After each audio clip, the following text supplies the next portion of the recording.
What's up, Model Geeks? It's Brian and it's BG Model Workshop. Welcome back again. By the way, we've broken the 700 subscriber mark, and we're very excited about that. That happened while we were out of town at the Acme show, and I was so excited. I posted something on Facebook about that, and then I got a lot of congratulations and stuff, and thank you all for that. And then I went back and checked my subscription rate the next day, and I was back down to $6.99 because somebody had left. But that's neither here nor there. Now we're officially over the 700 mark, and we're pretty stoked about that. So we'll be making an announcement about a drawing coming up here pretty soon. Okay, cool. So what have we got going on with our Universal Construction series? We're working on our crew chief. Here is our chassis, and it's about to become a roller. We've got the wheels and tires painted up. Well, I should say they're chrome.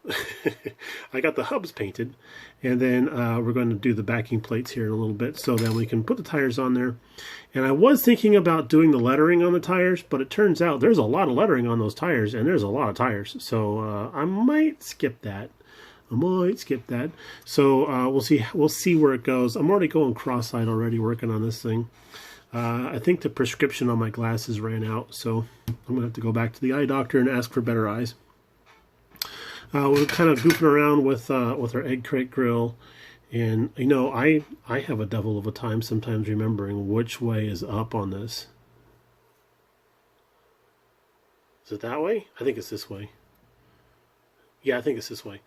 I want to draw an arrow. You know what? I'm going to draw an arrow on the backside of that, letting me know which way is up on this, because it's bugging me. But we did do a little bit of a black wash in there, and some chrome is still peeking through. So we'll attack it again, and make that look even gooder. Our interior is nearly complete. We had a devil of a time with the interior because I know I washed all these parts. That's my standard routine, is to wash all the parts and then start priming and all that kind of stuff. But the mold release agent that they have on this, and it's not on everything, it's like in one spot here or one spot there type of thing. Like somebody had greasy fingers and was handling everything. It wasn't me. I always wash my hands after I eat pizza. I'm not sure what's going on here, but having a devil of a time. I think that next time, the next kit that I use, I'm going to switch up my routine. Instead of using just dish soap, I'm going to use maybe some Simple Green, something like that. But it had a lot of problems with the back seat that had release agent all over it, and of course up here on the dash, right where you're going to see it through the windshield. Other than that, the rest of the interior wasn't too bad, but I did have some problems on the chassis here and there, and I'm fearing that the body is going to have that in spades. So once we get the body work done, which I haven't even started yet, once you get the body work done on that, we're going to wash that in Simple Green and see if that solves the problem. But otherwise, it's not doing too bad. We did have a little bit of an issue with our alternator bracket. There was one molded on there, and I guess it broke or something because it was way too short. It was a little nubbin sticking out of there. So I fabbed up a little piece of styrene to fill in the gap, and now we're sitting pretty, no longer levitating. And we have the engine and transmission and what's that? The transfer case. Everybody's all glued into place, all nice and happy. We have our shocks on. I do have to do a little touch up on our oil filter. You got a thin spot there, but the funny thing about this is, to do the stock exhaust, we have to mount the engine in, and then mount the chassis to the interior pan, and then we have places to attach the exhaust to. Well, while you're doing all that stuff, we also have this other piece of exhaust pipe that's supposed to go to the passenger side of the engine. So it's going to get real fiddly here real fast. I'm not really looking forward to that bit. And there's no positive locations of where this is supposed to attach on the actual main exhaust pipe. So that is going to get a little tricky. Now, I think this is a common problem with this particular issue of this kit, and that is that the removable top is very, very warped or misshapen or something like that.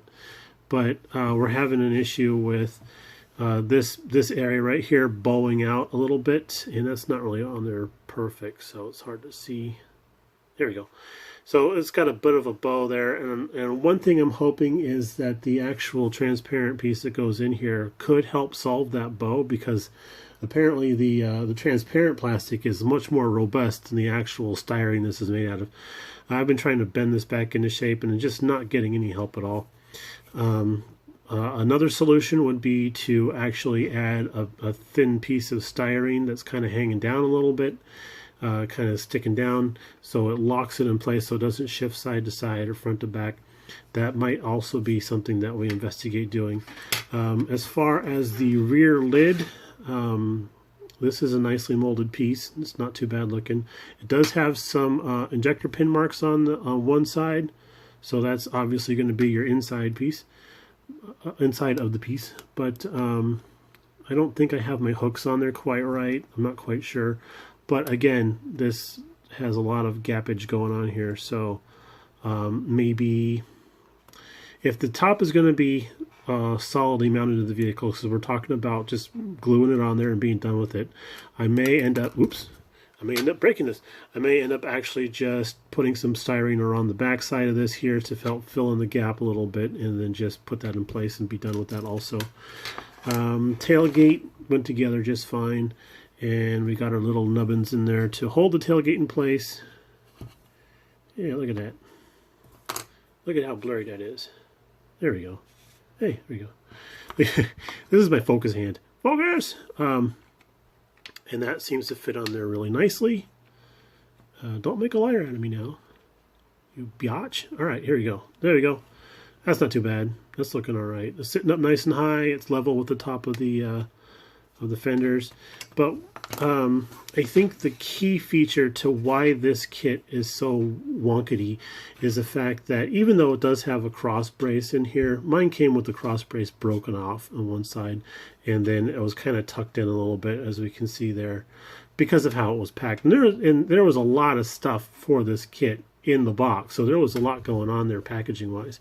So I think it's just luck of the draw on how you get this kit, but this needs to be tweaked out a little bit also.